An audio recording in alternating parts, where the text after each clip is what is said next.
ஸ்ரீமதே ராமானுஜாய நமஹ.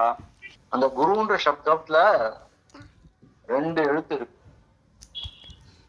கு அப்படின்ற எழுத்து அந்தகாரம், அதாவது இருட்டை சொல்றது, நம்மளுடைய அஞ்ஞானத்தை சொல்றது. இப்ப நம்ம இந்த உலகத்துல பிறக்கக்கூடிய காலத்துல நமக்கு என்ன ஞானம் இருந்தது அப்படின்னா எந்த ஞானமுமே கிடையாது. சின்ன குழந்தையா பிறக்கிறோம், நமக்கு எப்படி பால் சாப்பிடணும்னு கூட தெரியாது.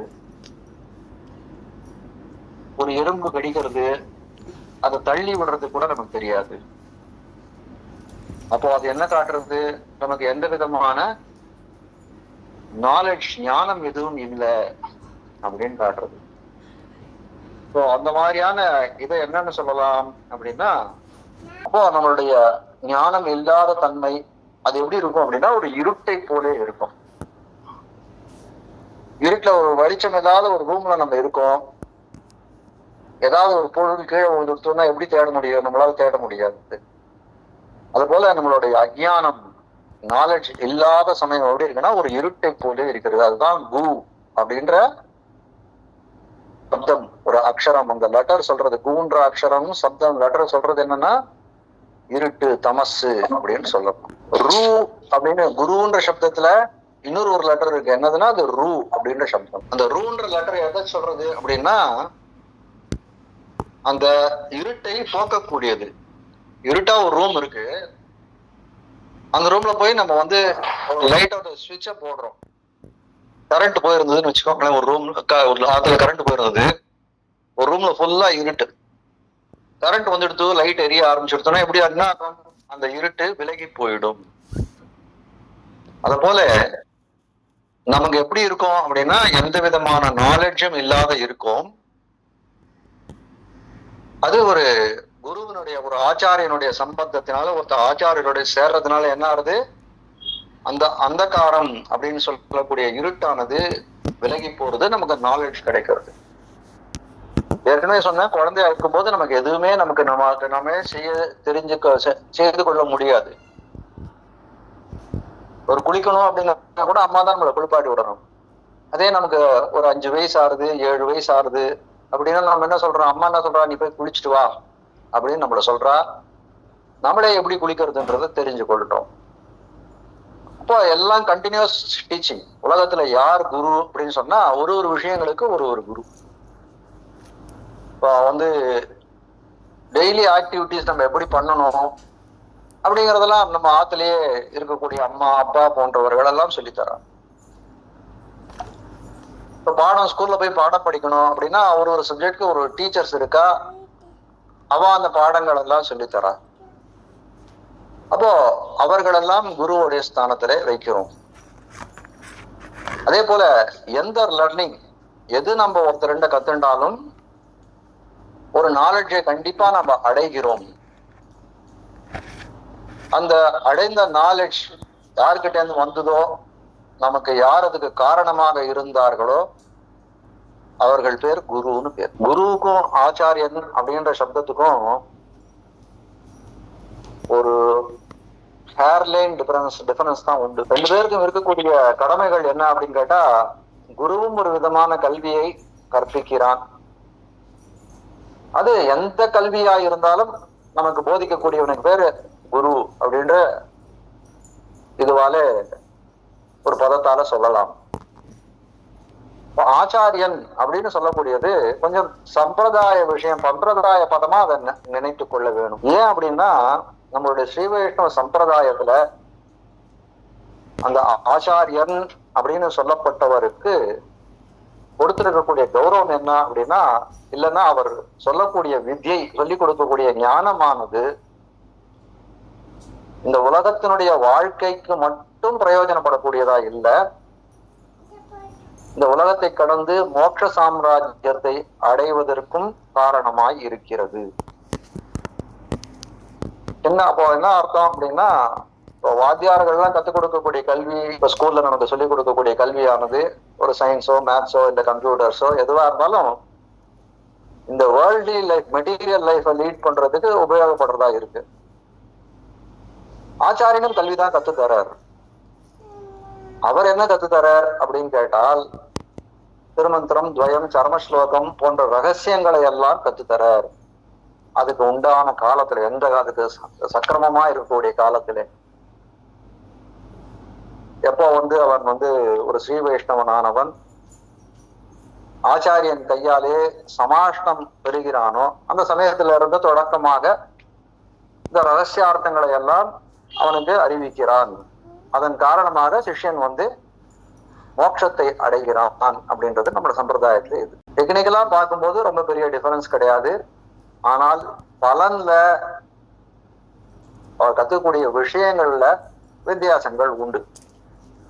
ஆனால் நம்ம சம்பிரதாயத்தை பார்த்தா இப்ப நம்ம பார்க்கக்கூடிய கிரந்தத்தினுடைய பேரே என்னன்னா குரு பரம்பரா பிரபாவம் அப்படின்னு தான் அப்போ அந்த குருன்னு சொல்றது என்ன, யாரு அப்படின்னு கேட்டா இந்த ஆச்சாரியர்களை தான். ஸோ ரெண்டுத்தையுமே என்ன சொல்றா, ஒரே அர்த்தத்தை சொல்றத மாதிரி தான் இருக்கும். குருனாலும் ஆச்சாரியனாலும் ஒன்னா அப்படின்னு கேட்டா ஒண்ணுன்னு சொல்லலாம், ஒண்ணு இல்லைன்னாலும் சொல்லலாம்.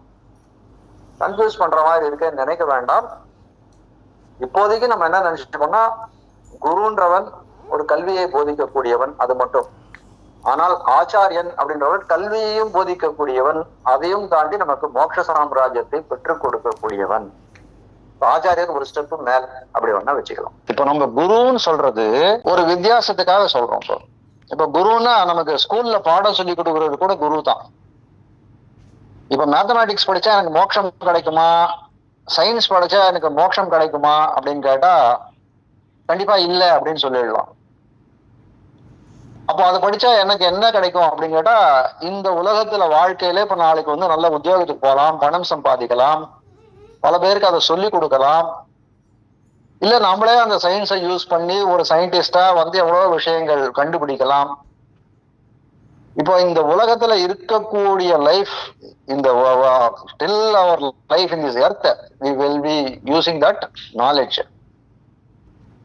பட் அதை தாண்டி போறதுக்கு அது ஹெல்ப் பண்ணுமா அப்படின்னு கேட்டா அந்த சாமான்யமான கல்வி ஹெல்ப் பண்ணாது. only the knowledge about the God or Brahman will help you to attain moksha. இப்ப நம்மளுடைய குரு பரம்பரை அப்படின்னு சொல்லிட்டோம். பரம்பரை, குருன்ற சப்தத்துக்கு இப்போ அர்த்தம் புரிஞ்சு போச்சு. யார் ஒருவன் நம்மளுடைய நமக்கு நாலேஜ் கொடுக்குறானோ அவன் குரு அப்படின்னு நம்ம நினைச்சுக்கிறோம், தெரிஞ்சுக்கிறோம். இதனால குரு பரம்பரை அப்படின்னு சொன்னோம்னா இப்ப உங்களுடைய பரம்பரை என்ன அப்படின்னு என்கிட்ட யாராவது கேட்டாங்கன்னா எங்க அப்பா பேரை சொல்லுவேன், எங்க தாத்தா பேர் சொல்லுவேன், எங்க கொள்ளு தாத்தா பேர் சொல்லுவேன். நான் இந்த பரம்பரையில அப்போ குரு பரம்பரை அப்படின்னு சொன்னா என்ன அர்த்தம் அப்படின்னு கேட்டா, அந்த ஆச்சாரியர்கள் எல்லாம் எந்த பரம்பரையில வரிசையா யார் யார் ஒரு அரேஞ்ச்மெண்ட் படி வராலும் இல்லையா. நம்ம சொல்றோம், நம்ம சம்பிரதாயத்துல ஸ்ரீ வைஷ்ணவ சம்பிரதாயத்துல குரு பரம்பரை யார் அப்படின்னு கேட்டா நம்ம சொல்றோம் லக்ஷ்மிநாத சமாரம்பாம் அப்படின்னு சொல்றோம் இல்லையா. அந்த ஸ்லோகம் சொல்றோம் இல்லையா, லக்ஷ்மிநாத சமாரம்பாம் நாத யாமுன மத்தியமாம் அஸ்மத் ஆச்சாரிய பரியந்தாம் வந்தே குரு பரம்பராம் அப்படின்னு இந்த ஸ்லோகத்தை சொல்றோம். இப்போ நம்மளுடைய குரு பரம்பரை எப்படி இருக்கு அப்படின்னு கேட்டா, முதல்ல லக்ஷ்மிநாதன் அப்படின்னு சொல்லக்கூடிய ஸ்ரீமன் நாராயணன் தொடங்கி இருக்கு அந்த குரு பரம்பரை. ஃபர்ஸ்ட் அவர் தான் இருக்கு. நம்ம ஞான விமானத்துல படிக்கக்கூடிய பசங்கள் எல்லாமே முதல்ல வந்த உடனே நம்ம என்ன சொல்லிக்கிறோம், பெரிய பெருமாள், பெரிய பிராட்டியார், சேனை முதன்மையார், ஞாபகம் இருக்கா இருக்காது? கடைசியா யார சொல்றோம்,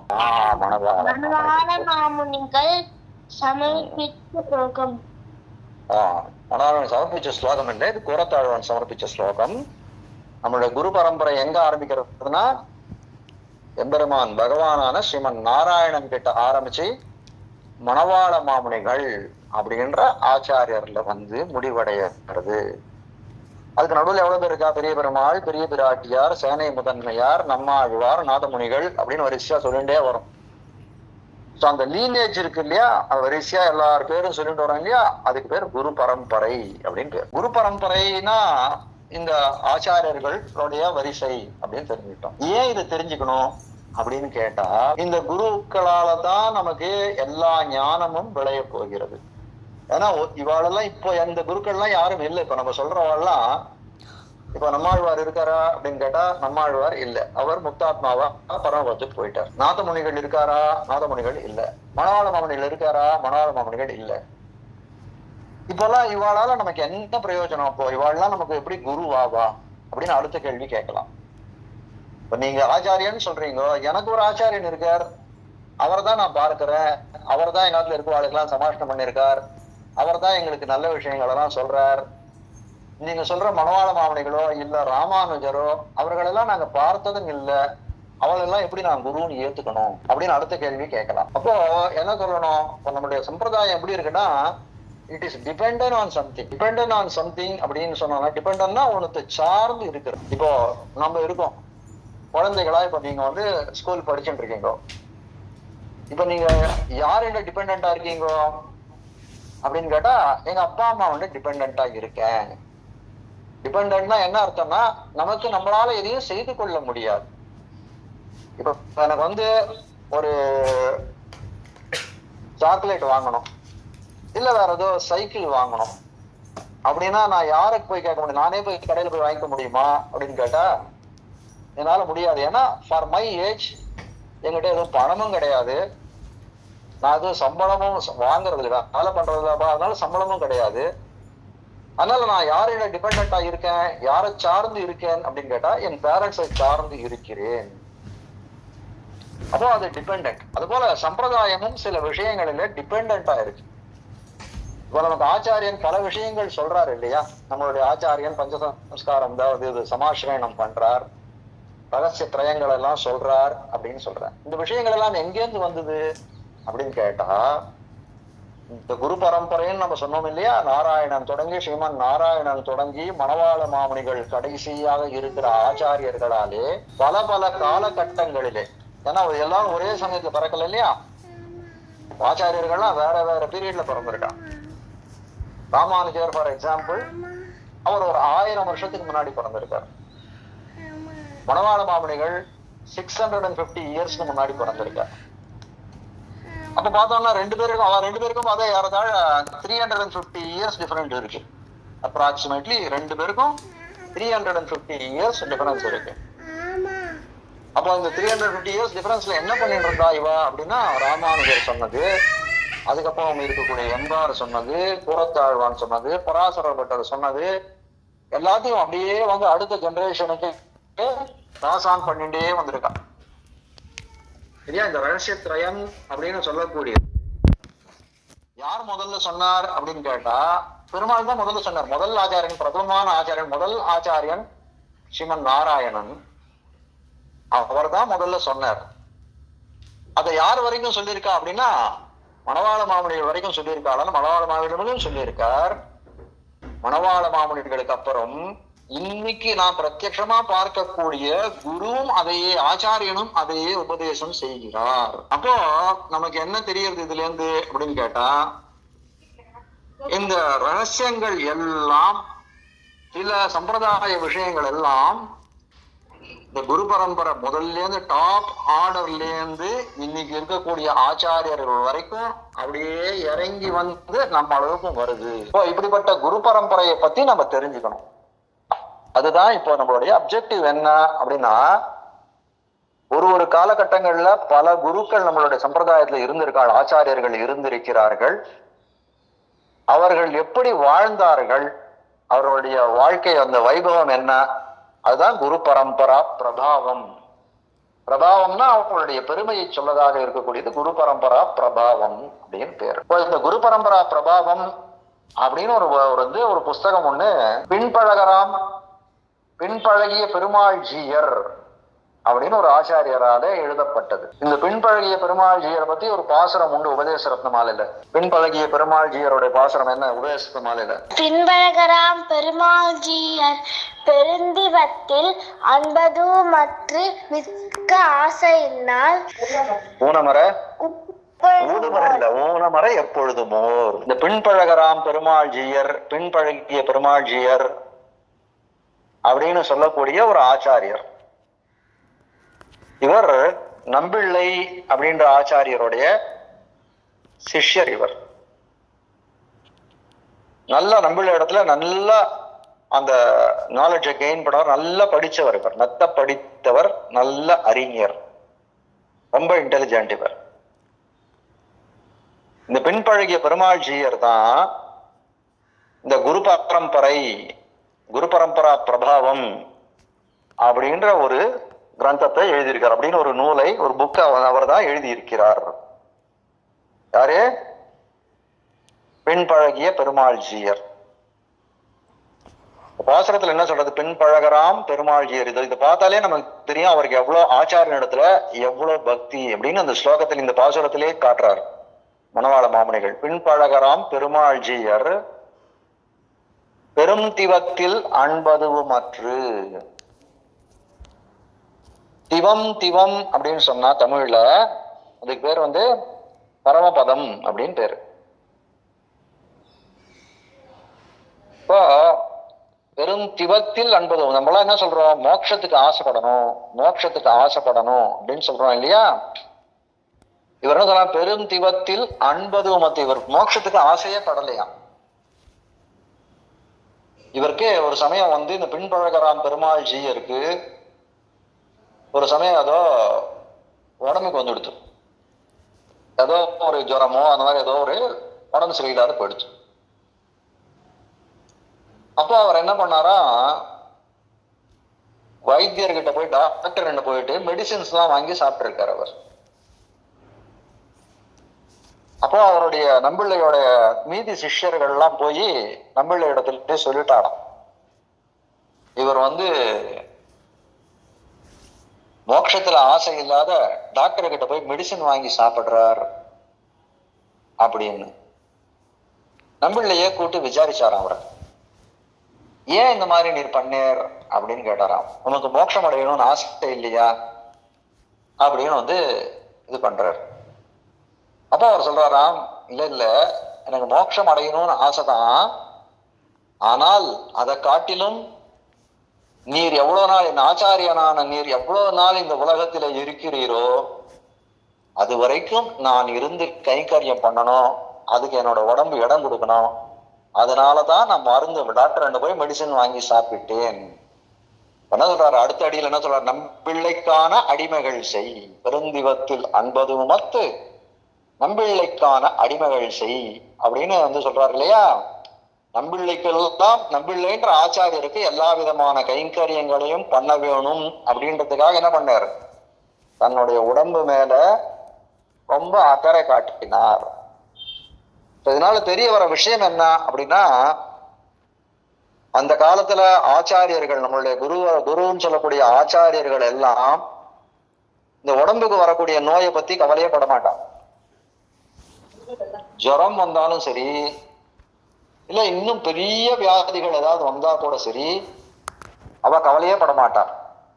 அவ எதுக்கு கவலைப்படுவா அப்படின்னு கேட்டா, இந்த உடம்புக்குள்ள இருக்கக்கூடிய ஆத்மா ரொம்ப சூக்ஷ்மமா ஒரு ஆட்டம் போல இருக்கு இல்லையா, அதுக்குதான் அவர்கள், அதுக்கு எதுவும் அவத்தியம் விளையக்கூடாது, அதுக்கு எதுவும் கேடு வரக்கூடாது, அதுக்கு எதுவும் பேட்டிங் ஏற்படக்கூடாது, அது நாசமாக கூடாது அப்படின்றதான் ரொம்ப கேர்ஃபுல்லா இருப்பாங்க. இப்ப இவர் எதுக்காக உடம்புக்கு நல்லா இருக்கணும்னு நினைக்கிறார் அப்படின்னா, ஆச்சாரியனுக்கு கைங்கரியம் பண்ணணும், அது ரொம்ப நல்ல குணமாச்சே, அதுக்காக தான் மோட்சத்தை கூட ஆசைப்படல அவர் அப்படின்னு காட்டுறார். இப்படிப்பட்ட இந்த பின்பழகிய பெருமாள் ஜீயர் அருளி செய்ததுதான் குரு பரம்பரை பிரபாவம், 6000 படி குரு பரம்பரா பிரபாவம் அப்படின்னு ஒரு நூல். இதுல எப்படி இருக்குன்னா, நம்மளோட குரு பரம்பரை நான் சொன்னேன் இல்லையா, ஏற்கனவே முன்னாடி சொன்னேன் எப்படி இருக்கு அப்படின்னு. அந்த பரம்பரைன்னு சொல்லக்கூடியது ஸ்ரீமன் நாராயணன் தொடங்கி இருக்கு.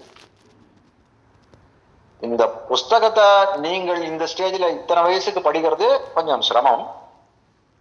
அதனால நான் என்ன சொல்ல போறேன் அப்படின்னா, உங்களுக்கு கதையாகவே இதெல்லாம் சொல்ல போறேன். ஸ்ரீமன் நாராயணனுடைய கதை என்ன, அப்புறம் ஆழ்வார்களுடைய சரித்திரம் என்ன, ஆச்சாரியர்களுடைய சரித்திரம் என்ன அப்படின்றதெல்லாம் சொல்ல போகிறேன். இந்த குரு பரம்பரா பிரபாவத்துல எப்படி இருக்குன்னா, ஸ்ரீமன் நாராயணன் தொடங்கி இந்த பின்பழகிய பெருமாள் ஜீயருடைய ஆச்சாரியரான நம்பிள்ளை அவர் வரைக்கும் தான் இந்த வைபவத்தை அவளுடைய ஹிஸ்டரியை தான் இதுல ரெக்கார்ட் பண்ணிருக்க. அதுக்கப்புறம் இருக்கக்கூடிய ஆச்சாரியர்கள் அவள் இதெல்லாம் இந்த புஸ்தகத்துல இல்ல. இதே மாதிரி இன்னொரு சில பன்னீராயிரப்படி குரு பரம்பரைன்னு ஒண்ணு இருக்கு, அதுல கேப்சர் பண்ணிருக்கா. புலலோகம் ஜீயர் அப்படின்றவர் யதீந்திர பிரவண பிரபாவம் அப்படின்னு ஒரு புஸ்தகம் எழுதியிருக்கார், அதுல கேப்சர் பண்ணிருக்கார். பெரிய திருமுடி அடைவு அப்படின்னு நிறைய புஸ்தகங்கள் இருக்கு. அதனால நம்ம ஃபர்ஸ்ட் தெரிஞ்சுக்க வேண்டியது என்னன்னா, 6000 படி இந்த பின்பழகிய பெருமாள் ஜீயருடைய குரு பரம்பரையில கதாபாகமா பார்த்துட்டே போகும். சரியா? இவர் ஏற்கனவே சொன்ன இவருக்கு ரொம்ப நாலேஜ் ரொம்ப ஜாஸ்தி அப்படின்னு நான் சொன்னேன் இல்லையா? அதுக்கு ஒரே ஒரு கதை சொல்லி இன்னைக்கு கிளாஸை முடிச்சு விடலாம். ஒரு 1 minute 2 minutes நான் இந்த டைம் எடுத்துக்கிறேன்.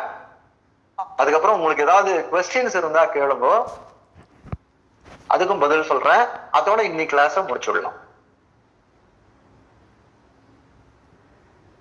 ஸ்ரீரங்கத்துல கூரத்தாழ்வான் அவருடைய பையன் பராசர பட்டர். அந்த பட்டருடைய வம்சத்துல வந்தவர் ஒரு ஆச்சாரியர், அவர் பேர் நடுவில் திருவீதி பிள்ளை பட்டர் அப்படின்னு பேரு. திரும்பவும் சொல்றேன், நடுவில் திருவீதி பிள்ளை பட்டர் அப்படின்னு பேர்.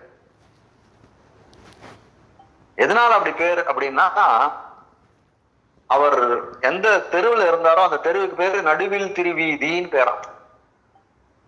நடுவில் திருவீதின்ற ஸ்ட்ரீட்ல அவர் வாழ்ந்ததுனாலே அவர் பேர் பட்டரா இருக்கிறதுனால நடுவில் திருவீதி பிள்ளை பட்டர் அப்படின்னு ஒரு பேர் கொடுத்து விட்டா. அவர் ரொம்ப படிச்சவர் அவர். ஆனால் அவர் நம்பிள்ளை எப்ப வாழ்ந்தாரோ அதுக்கு ஈக்குவலன்ட் சமயத்துல அதே சமயத்துல இவரும் வாழ்ந்து வந்தார். யாரு? நடுவில் திருவீதி பிள்ளை பட்டர்ன்றவர். நம்பிள்ளைன்ற ஆச்சாரியருக்கு சமகாலத்தவர், அதே டயத்துல அவரும் இருந்தார். ஒரு சமயம் என்ன பண்ணார், இந்த நடுவில் திருவீதி பிள்ளை பட்டர் ஒரு ராஜாவுடைய இதுக்கு போனார், சபைக்கு போனார். இந்த ராஜா அழைச்சிருந்தான் இவரை, கூப்பிட்டே இதுதான் ரொம்ப படிச்சவராச்சே, எனக்கு ராமாயணத்துல சில சந்தேகங்கள்லாம் இருக்கு, அதனால அதை நீங்க எனக்கு சொல்லணும், அந்த சந்தேகங்கள் எல்லாம் நீங்க தான் தீர்த்து வைக்கணும் அப்படின்னு கேட்கிறார். சரின்னு சொல்லி இந்த நடுவில் திருவீதி பிள்ளை பட்டர் போகணும் அப்படின்னு கிளம்பி போறார். போகும்போது வழியில இந்த பின்பழகிய பெருமாள் ஜீயரை பாக்குறார். சரி, நம்ம தனியா போனா அவ்வளவு இதுவா இருக்காது, ஒரு ஆளை கூட கூட்டு போனா நம்ம சிஷ்யன் மாதிரி இருக்கும், நம்மளையும் பெரிய ஆச்சாரியன் நினைச்சுப்பார் அவர் ராஜா அப்படின்னு சொல்லிட்டு என்ன பண்ணார், இந்த பின்பழகிய பெருமாள் ஜீயரையும் கூடவே கூட்டுன்னு போயிட்டார். அந்த ராஜாவுடைய கோர்ட்டுக்கு போயிட்டு எல்லாம் ராஜா ஏதோ சில கேள்விகள்லாம் கேட்டு இருக்கார். இந்த நடுவில் திருவீதி பிள்ளை பட்டர் பதில் எல்லாம் சொல்லிட்டே வந்தார். ஏதோ நடுவுல ஒரு கேள்வி கேட்டார். அவர் ராமாயணத்துல ஒரு கேள்வி கேட்கிறார். ராமன், அவர் கேட்ட கேள்வியை சொல்றேன். ராமன் இந்த உலகத்துல அவன் பெருமானா இருந்தா கூட எப்படி பிறக்கிறான்? தசரதனுக்கு பிள்ளையா பிறக்கிறான். வால்மீகி ராமாயணத்திலே சொல்றார், ராமன் என்ன நான் மனுஷனாகத்தான் நினைக்கிறேன், என்ன பெருமாள்னு நான் நினைக்கவே இல்லை. என்ன நினைக்கிறார்? என்ன நான் மனுஷனாகத்தான் நினைக்கிறேன், நான் அவதாரம் பெருமாளுடைய அவதாரத்தான். ஆனால் எப்படி அவரை ராமன் தன்னை நினைச்சுக்கிறார்? தன்னை மனுஷன் தான் நினைச்சுக்கிறார். அதனாலதான் எல்லா கஷ்டங்களையும் படுறார் அவர். மனுஷன் எப்படி இந்த உலகத்துல பிறந்து எவ்வளவு கஷ்டப்படுவானோ அவ்வளவு கஷ்டங்களையும் ராமர் ஏன் பட்டார் அப்படின்னு கேட்டா, மனுஷனாகவே தன்னை நினைத்து கொண்டார், அதனாலதான் அப்படி பண்ணார். அவரது கேள்வி கேட்கிற, மனுஷனாகவே நினைச்சு கொண்டிருக்கிற ராமன் என்ன பண்றான்? காட்டுக்கு போச்சு. ராமன் காட்டுக்கு போனான் இல்லையா? உங்களுக்கு எல்லாம் ராமாயண கதை ஒரு அளவுக்கு தெரிஞ்சிருக்கும். ராமன் காட்டுக்கு போச்சு என்ன பண்றான்? சீதைய ராவணன் அப்டக்ட் பண்ணின்னு போயிடுறான், அவளை கவர்ந்துட்டு போயிடுறான். அப்போ அந்த ராவணன் அவனோட சண்டை போடுறார் ஜட்டாயு அப்படின்னு சொல்லி ஒரு கழுகு. அந்த கழுகு என்ன பண்றது, சீதையை காப்பாற்றணும் அப்படின்ட்டு ராவணனோட சண்டை போட்டு அந்த சண்டையில அதனுடைய ரெக்கைய வெட்டிடுறான் ராவணன். அப்போ ரொம்ப அதுக்கு உடம்புல நிறைய காயங்கள் ஏற்பட்டு ரத்தம் எல்லாம் போய் அப்படியே கீழே விழுந்து கிடக்கிறது. ராமன் ஒரு கட்டத்துல சீதைய காணுமே அப்படின்னு தேடிண்டே வரும்போது பாக்குறான் ஜட்டாயு கீழே விழுந்து கிடக்கான். ஐயோ ஜட்டாயு உனக்கு என்ன ஆச்சு அப்படின்னு கேட்ட போது அந்த ஜட்டாயு என்ன சொல்றான், ராமா சீதைய ராவணன் கவர்ந்துன்னு போயிட்டான், அப்டெக்ட் பண்ணின்னு போயிட்டான், தூக்கிட்டு போயிட்டான். அதனால அவனோட நான் சண்டை போட்டேன், சீத்தையை எப்படியாவது காப்பாற்றணும்னு நினைச்சேன். எனக்கு ரொம்ப வயசாயிடுச்சு, ராவணனோட என்னால சண்டை போட முடியல, என் ரக்கையை விட்டுட்டான். நீ எப்படியாவது சீத்தையை காப்பாத்து அப்படின்னு சொல்லிட்டு ஜட்டாயு செத்து போயிடுறான். உடனே ராமன் என்ன பண்றார் அப்படின்னு கேட்டா, அந்த ஜட்டாயுவை தன்னோட அப்பா போலவே நினைச்சுட்டு வர்றார். ஏன்னா அந்த ஜட்டாயு ராமனுடைய அப்பாவான தசரதருக்கு ரொம்ப ஃப்ரெண்ட். அவர் தன்னோட அப்பாவுக்கு எவ்வளோ அவன் ரெஸ்பெக்ட் கொடுப்பானோ அதே கௌரவத்தை அந்த ஜட்டாயுக்கும் கொடுத்துட்டு வந்தான். ஐயோ நம்ம அப்பா போல ஒருத்தர் போயிட்டாரே அப்படின்னு சொல்லிட்டு என்ன பண்ணான், அவருக்கு கிரிமேஷன் அந்த ஃபைனல் ரைட்ஸ் எல்லாம் பண்ணான். ராமன் பண்ணது என்ன சொல்றான்னா பிரம்மமேத சம்ஸ்காரம். திரும்பவும் சொல்றேன், பிரம்மமேத சம்ஸ்காரம் அப்படின்னு ஒரு சம்ஸ்காரம். அந்த ஃபைனல் ரைட் செரிமனில அந்த கடைசியா அவளை எரிப்பாள் இல்லையா, அதை ரொம்ப சாஸ்திரோக்தமா வேதங்கள் முறைப்படி ரொம்ப உயர்ந்த ரீதியிலே அவருக்கு ஒரு சம்ஸ்காரத்தை கடைசி அந்த ஃபைனல் ரைட்ஸ் அந்த இதை இது பண்றார், கிரிமேஷனை பண்றார். பண்ணிட்டு என்ன சொல்றார், கச்சலோகான் அனுத்தமான், உத்தமமான லோகம், நீ திரும்பி வர முடியாத லோகத்துக்கு நீ போவாயாக ஜட்டாயு மகாராஜனே, நீ திரும்பி வர முடியாத லோகத்துக்கு செல்வாயாக அப்படின்னு சொல்லிட்டார். திரும்பி வர முடியாத லோகம் எது அப்படின்னு கேட்டா பரமபதம் ஒண்ணுதான் திரும்பி வர முடியாத லோகம். ஒரு தடவை பரமபதத்துக்கு போயிட்டான் அப்படின்னா அவன் திரும்பி வருதில்லை அப்படின்றது நம்மளுடைய சாஸ்திரங்கள் எல்லாம் சொல்றது. இது எங்க போனாலும் வந்துருவான். இப்ப நம்ம ஒரு பாபம் பண்றோம் அப்படின்னா நரகத்துக்கு போவோம், அந்த பாபம் முடிஞ்சுடுத்தோம் நரகத்துல வெளில வந்துருவோம். ஒரு புண்ணியம் பண்றோம் அப்படின்னா சொர்க்கத்துக்கு போவோம், அந்த புண்ணியம் முடிஞ்சு போச்சுன்னா திருப்பி வந்துருவோம். எப்போ நம்மளுடைய பாபமும் புண்ணியமும் அப்படியே கண்டிப்பா நம்ம அக்கௌண்ட்ல ஒண்ணு கூட இல்லை, ஒரு பாவம் இல்லை ஒரு புண்ணியம் இல்லை அப்படின்னா ஒரு ஜீரோ பேலன்ஸ் அப்படி இருந்ததுன்னா அப்ப என்ன ஆகும், நம்ம பரமபதத்துக்கு போயிடுவோம், திரும்பி வர முடியாத உலகத்துக்கு போயிடுவோம். அப்போ ராமன் சொல்றான், நீ திரும்பி வர முடியாத லோகத்துக்கு போ அப்படின்னா என்ன அர்த்தம்னா பரமபதத்துக்கு போ அப்படின்னு சொல்லி அனுப்பிச்சுட்டான். அப்போ அந்த ராஜா கேட்கிறார், மோட்சம் பரமபதத்துக்கு கொடுக்கக்கூடிய, பரமபதத்துக்கு போன்னு சொல்லக்கூடிய பலனை கொடுக்கக்கூடியவன் ஸ்ரீமன் நாராயணன் ஒருத்தன் தான். ஆனால் இந்த இடத்துல ராமன் என்ன சொல்றான், நான் மனுஷன்தான் சொல்லக்கூடிய ராமன் எப்படி அந்த ஜட்டாயுவுக்கு கழுகுக்கு மோட்சத்தை கொடுத்தான் அப்படின்னு கேள்வி கேட்கிறார். இவருக்கு கொஞ்சம் ஒண்ணுமே புரியல, என்ன பதில் சொல்றதுன்னு. நடுவில் திருவிதி பிள்ளை பட்டருக்கு இந்த கேள்விக்கு என்ன பதில் சொல்றது அப்படின்னு தெரியல. அதனால அவர் என்ன சொல்றார் அப்படின்னா, ராஜாக்கு அப்ப யாரோ ராஜாவை கூப்பிடுறார், மந்திரிகள் யாரோ கூப்பிடுறார். அந்த பக்கம் அப்படி திரும்பி பார்க்கச்ச அந்த பக்கத்துல பின்பழகிய பெருமாள்ஜியர் இடத்துல கேட்கிறார், இதுக்கு நம்பிள்ளை இந்த மாதிரி கேள்வி வந்தா நம்பிள்ளை என்ன பதில் சொல்வார் அப்படின்னு கேட்டார். அப்போ அந்த பின்பழகிய பெருமாள்ஜியர் சொன்னார், சத்தியேன லோகான் ஜெயதி, சத்தியேன லோகான் ஜெயத்தின்னு சொன்னார். எதால அனுப்பிச்சுட்டான் அப்படின்னு கேட்டா, ராமன் எப்படி அவனை பரமபதத்துக்கு அந்த கழுகை அனுப்பிச்சான் அப்படி அனுப்பினான் அப்படின்னு கேட்டா, ஜட்டாயுவை பரமபதத்துக்கு அனுப்பினான் அப்படின்னு கேட்டா தன்னுடைய சத்திய வாக்கினாலே அவன் அனுப்பினான். ராமன் என்ன பண்ணுவான், பொய் சொல்லுவானா? ஒரு வார்த்தை கூட பொய் சொல்ல மாட்டான். ராமோ த்விர் நாபி பாஷத்தே அப்படின்றார். ரெண்டாவது வார்த்தையே கிடையாது ராமன் இடத்துல. ஒரு வார்த்தையை அவன் சொல்லிட்டானே ஆனால் அதை மீறி என்னைக்கு அவன் நடக்கவும் மாட்டான். ஒரு பொய் கூட அவன் வாழ்க்கையில சொன்னதே கிடையாது. பொய் சொல்லாத இருந்தா என்ன அப்படின்னு கேட்டா, நம்மளால எத்தனை வேணுமாலும் பண்ண முடியும். பொய் சொல்லாத இருக்கிறது, சத்தியமா இருக்கிறது, சத்தியமே பேசிட்டு வாழ்க்கையில இருக்கிறது அப்படின்னு பாருங்க நினைச்சோமே ஆனால், நடந்தோமே ஆனால் அதுவே பலவிதமான நமக்கு என்ன கொடுக்கணும், நமக்கு ஒரு பெரிய பவரை கொடுக்கும். அந்த பவர், அந்த சத்தியம்னு சொல்லக்கூடிய பவர்னாலே இந்த ஜட்டாயு மகாராஜனை ராமன் தன் மனதினாலே மனுஷனாக நினைச்சுட்டு இருந்தாலும், நீ போ, நீ திரும்பி வராத லோகத்துக்கு போ, பரமபதத்துக்கு போன்னு சொன்ன போது அந்த ஜட்டாயுன்னு சொல்லக்கூடிய கழுகு பரமபதத்துக்கு போனான் அப்படின்னு அந்த வார்த்தைக்கு அர்த்தம். நடுவில் திருவிதி பிள்ளை பட்டர் இதே அர்த்தத்தை அந்த ராஜாவுக்கு சொல்லிட்டார். ராஜாவுக்கு ரொம்ப சந்தோஷம். உடனே என்ன பண்றாரு, அவர் நிறைய பிரைஸ் எல்லாம் அவருக்கு பொண்ணு, கோல்டு, இது எல்லாம் கொடுக்குறார், பட்டு எல்லாம் கொடுக்குறார். எல்லாத்தையும் கொண்டு வரார். கொண்டு நம்பிள்ளை திருவடியில எல்லாத்தையும் வச்சு விடுறார். உம்முடைய ஞானத்துக்கு, உம்முடைய நாலேஜுக்கு கிடைச்ச பரிசு இது. நம்ம கிட்ட ஏதோ கொஞ்சம் ஜலஸா, பொறாமையா ஃபீல் பண்ணி கொஞ்ச நாள் உம்மோட தள்ளி இருந்துட்டா, இனிமேல்ட்டு உம்ம திருவடியை விடுறதா இல்லை, உம்மோடையே கூட இருப்பேன் அப்படின்னு சொல்லி நம்பிள்ளை திருவடிகளிலே சேரறார். யாரு? நடுவில் திருவீதி பிள்ளை பட்டர். யாரால சேர்றார் அப்படின்னு கேட்டா, பின்பழகிய பெருமாள் ஜீயராலே நம்பிள்ளையோட பெருமையை தெரிந்து கொண்டு சேர்கிறார் அப்படின்னு இன்னைக்கு கதையை இங்க நிறுத்துற.